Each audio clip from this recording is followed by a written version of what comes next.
उज्जैन महाकाल मंदिर कॉरिडोर प्रधानमंत्री नरेंद्र मोदी लोकार्पण पर साधारण लोकों खोली दिज्व। यार सौंदर्य देखा परी होइछि। महाकाल कॉरिडोर 20 हेक्टर जगह पर निर्माण होइछि, जहाँकि काशी विश्वनाथ कॉरिडोर ठारू 4 गुणा बड़ अटे। काशी विश्वनाथ कॉरिडोर 5 हेक्टर जगार निर्मित होइछि। उज्जैन महाकालेश्वर ज्योतिर्लिंग 12टी ज्योतिर्लिंग मध्य एकमात्र दक्षिणमुखी ज्योतिर्लिंग। यार इतिहास मध्य बहुत पुराना एवं यार कहानी मध्य बहुत रोचक अटे। आक्रमणकारी माने मंदिर भांगिबा को अनेक थर चेष्टा करथिले मध्य सेमाने विफल होइतले। कोटि कोटि भारतीयों विश्वास आक्रमणकारी उपरे भारी पड़ता। आसंतु आज जानिबा महाकाल मंदिर कहानी। जय जगन्नाथ। नमस्कार बंधुगण, आपण मानकु मोर यूट्यूब ओडिया चैनल ज्ञान नदीर आज यही नूतन अध्याय को स्वागत करुछि। महाकाल मंदिर इतिहास 100 वर्ष पुराना। महाकवि कालिदास एवं तुलसीदास रचना मध्य महाकाल मंदिर एवं उज्जैन उल्लेख रही। कहुए महाकाल मंदिर स्थापना द्वापर जुगे भगवान श्रीकृष्णकर पालनकर्ता पिता नंदंकर 8 पीढ़ी पूर्व होइतिला।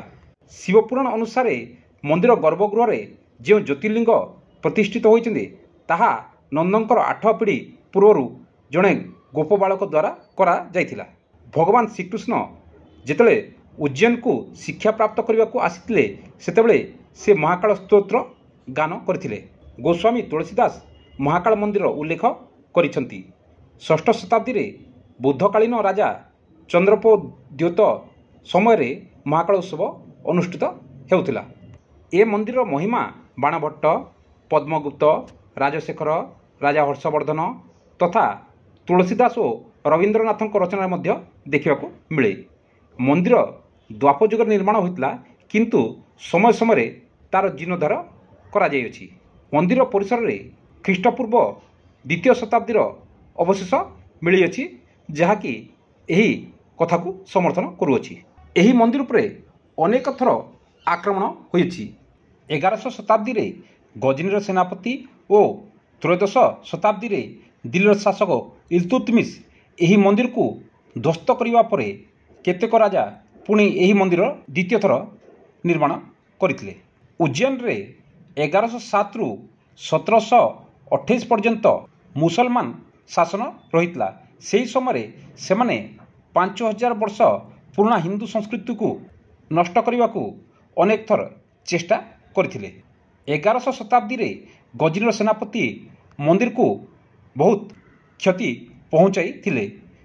तापरे 1234 मसीह दिल्लीर शासक इल्तुतमिश मध्य महाकाल मंदिर उपरे आक्रमण करथिले एवं अनेक श्रद्धालुंकर हत्या करथिले। मंदिर स्थापित होइतवा मूर्ति मानक मध्य खंड विखंडित करा जाइतला। एहा परे देपाल देव पुनश्च यही मंदिर को पुनर्निर्माण कराइथिले। इल्तुतमिश आदेश देइतिला जे मंदिर को पूरा बा संपूर्ण नष्ट कर देबा पई।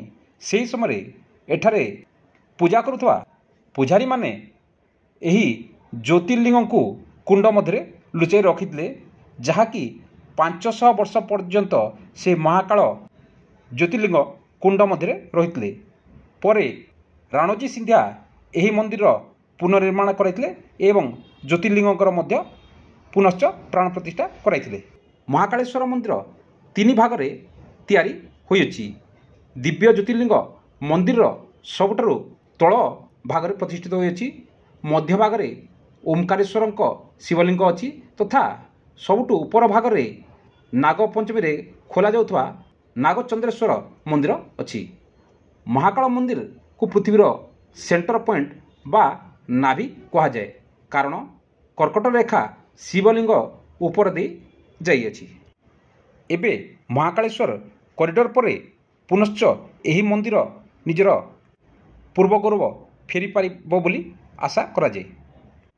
यहा उपरे आपण मानकर मत कोन कमेंट्स करी जणांतु। आहुरी मध्य एई भिडियोटी आपनको जदि भल लागिथाय ताहेले ताको निश्चय लाइक और शेयर करंतु एवं चैनल को मध्य सब्सक्राइब करंतु। धन्यवाद।